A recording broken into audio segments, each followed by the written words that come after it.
Hola a todos, Be'ezrat Hashem, hoy día 11 de Av, continuamos con nuestro shiur de la Hayomit. Hoy día veremos Alajot Basar Bechalav y nos vamos a concentrar en el caso de una persona quien cortó una carne hirviendo con un cuchillo lácteo. Siman Tzadi Dalet del Shulchan Aruch en Yoreh De'ah. Dice la Alajá que la Gemara en Masechet Chulin, en Daf Het Amud Bet, la página 8, trae que si es que una persona realizó shahita a un animal con un cuchillo perteneciente a una persona de otro pueblo, lo cual se considera un cuchillo prohibido ya que se utilizó en caliente con cosas prohibidas, según Rav se requiere remover la corteza del lugar donde se realizó el corte de la shahita, dado que el lugar del corte absorbió de la prohibición que había dentro del cuchillo. Y en cambio, Rav Baba bar Hana opinó que basta con lavar el lugar donde se realizó el corte. Continúa la Gemara y nos dice que, según todas las opiniones, Bet HaShechita Goteahu, es decir, el lugar donde se realiza el corte de la shechita hierve al momento de la shechita. Según esto, dice la Gemara, que está claro por qué Rav requirió que se remueva la corteza del lugar donde se realizó el corte, dado que al estar hirviendo el lugar del corte, esto genera que se absorba de la prohibición. Pero respecto a lo que dijo Rav Baba bar Hana, que basta con enjuagarlo, no está claro.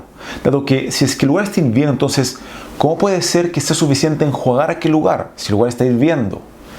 Explica la Gemara que Rav Baba bar Hana opina que Aiditarit Simanim Leapukedam lo vale. Mientras el lugar del corte está ocupado en expulsar la sangre, no absorbe nada. Por ende, no absorbe de la prohibición que hay absorbida dentro del cuchillo.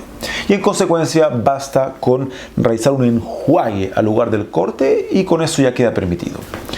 Luego continúa el Gemara y nos trae una segunda versión diciendo que hay quienes dicen que según todas las opiniones, el lugar donde se realiza el corte de la shechita se encuentra frío y no hirviendo, a diferencia de la primera versión que trajo. Ahora, según esto, dice la Gemara que está claro por qué Rav Baba bar Hana dijo que basta con enjuagar el lugar del corte y no requirió remover la corteza, dado que al estar frío el lugar no se genera ninguna absorción. Pero respecto a lo que dijo Rav, que se requiere remover la corteza del lugar del corte, no está claro, dado que ¿qué tipo de absorción se puede generar al estar frío aquel lugar? Sobre esto responde la Gemara que Rav opina que producto de Duhka de Sakina, el roce del cuchillo, sí se genera una absorción y por ende se requiere remover la corteza del lugar a pesar de que el lugar se encuentra frío. De acuerdo a esta Gemara, divergieron de opinión nuestros sabios Rishonim sobre qué sucede cuando se corta una carne hirviendo con un cuchillo lácteo ben yomo, es decir, un cuchillo que se utilizó con leche hirviendo dentro de las últimas 24 horas.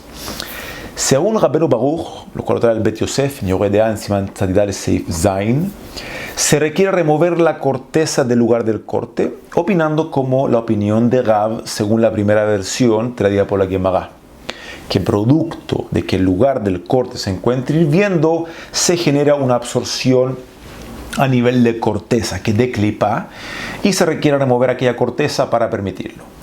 En cambio, Rabbeinu Peretz, el Gaon Maimoniot y el Tu opinaron que toda la carne queda prohibida, trayendo que esto no se parece al caso traído por la Gemara respecto a la shechita, dado que en el caso de la shechita, solamente el lugar del corte es que llega a estar hirviendo. Y por eso basta con remover la corteza del lugar del corte y con eso el resto queda permitido. En cambio, respecto al caso de una carne hirviendo, todo el pedazo de carne se encuentra caliente. Por ende, la prohibición se esparce por todo el pedazo de carne. Como alajá práctica, Magan Shulchan Aruch en Yoreh De'ah, en Siman Tzadi Dalet Seif Zain, declaró de forma severa como Rabbeinu Peretz y los que opinan como él. Es decir, que si es que se cortó una carne hirviendo con un cuchillo lácteo ben yomo, todo el pedazo queda prohibido en caso de que el pedazo no tenga una cantidad 60 veces superior al cuchillo lácteo con el cual se cortó la carne. Sin embargo, existe una divergencia de opinión entre las autoridades halájicas sobre contra qué parte del cuchillo se debe de medir esta cantidad de 60 en la carne para dejarla permitida. Según Rabbeinu Peretz y el Tu, se requiere que la carne posea una cantidad 60 veces superior al volumen del cuchillo completo, dado que opinan que se aplica la ley de hamikzato hamkulo. Si es que el utensilio se encuentra caliente en un solo lugar, esto genera que todo el utensilio esté caliente y expulse todo lo que tiene absorbido dentro de él. En cambio, el Mordeji opinó de forma indulgente, trayendo que basta con que haya en la carne una cantidad de 60 veces superior al lugar del cuchillo que tocó la carne al momento del corte, y con eso se puede permitir el pedazo de carne, dado que no opina que se dice hamikzato hamkulo. Como alajá práctica, Magan Shulchan Aruch ahí declaró la alajá como el Mordeji, de forma indulgente, que basta con que la carne posea 60 veces la cantidad del cuchillo lácteo que tuvo contacto con ella durante el corte, para así poder permitir todo el pedazo. En cambio, el Rashal, en Yam Shel Shlomo, decretó de forma severa, como Rabbeinu Peretz, trayendo que para permitir la carne se necesita que haya 60 veces la cantidad de todo el cuchillo. Pero no porque opina que hamikzato hamkulo, sino que por el hecho de que la persona al cortar la carne no sabe exactamente y no presta atención a qué parte del cuchillo lácteo llegó a tener contacto con la carne y qué parte no. Y por eso se debe medir en contra de todo el cuchillo, sin embargo no se requiere medir en contra del mango del cuchillo.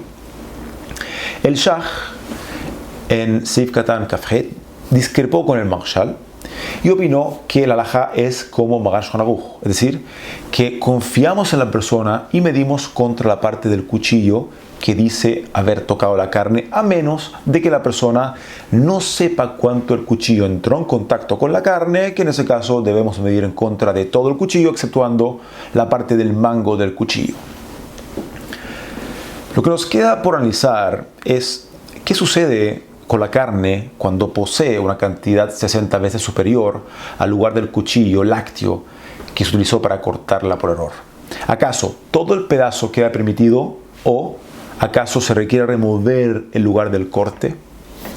Existen tres opiniones respecto a esto.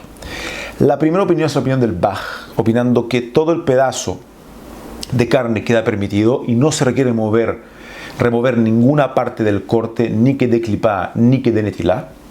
La segunda opinión es la opinión del Taz, que si bien todo el pedazo de carne sí queda permitido, de todas formas se debe remover que de clipá, es decir, la corteza del lugar del corte.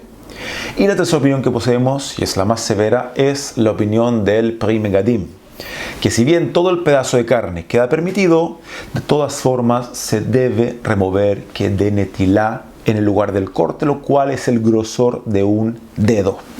Por ende, en resumen y como alajá práctica, si es que se cortó un pedazo de carne hirviendo con un cuchillo lácteo ben yomo, es decir, que se utilizó con leche hirviendo hace menos de 24 horas, todo el pedazo de carne queda prohibido a menos de que posea una cantidad 60 veces superior al lugar del cuchillo que entró en contacto con la carne al cortarla.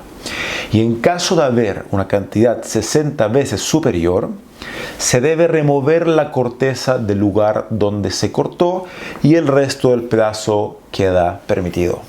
Hasta aquí llegamos hoy. Mañana continuamos con nuestro shiur de la Hayomit. Que tengan todos un excelente día.